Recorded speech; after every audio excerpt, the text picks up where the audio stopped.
The cup is attached to your skin and the air inside is pumped out. This creates suction, pulling the skin upward and expanding your blood vessels. After a few minutes it's removed and tiny cuts are made on your raised skin. When the cup is reapplied, the suction pulls out a small amount of blood.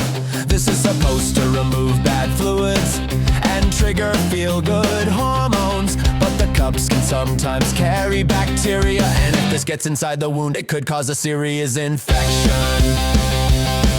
While hiking, the boy began pointing at the air, saying he saw snowmen and Kermit the Frog. His dad tried to get him to focus, but he turned and walked toward the edge of a cliff, falling 20 feet into the rocks below. You see, his brain wasn't getting enough oxygen in the thin air, and this caused him to hallucinate. His dad stayed with him for 6 hours.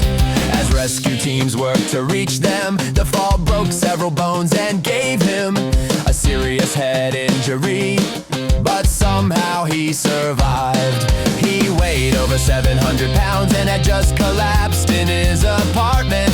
Paramedics rushed in but quickly realized he was too big to fit through the doors and down the stairs. So rescue workers removed a large window from his apartment and reinforced the floor to make sure it wouldn't collapse. Then they carefully placed him onto a special stretcher built to hold his weight. A crane outside gently lifted the stretcher through the opening, lowering him down from the 3rd floor to the ground. Mothers would intentionally wrap a cloth around the toddler's thumb and then dip the thumb in a solution.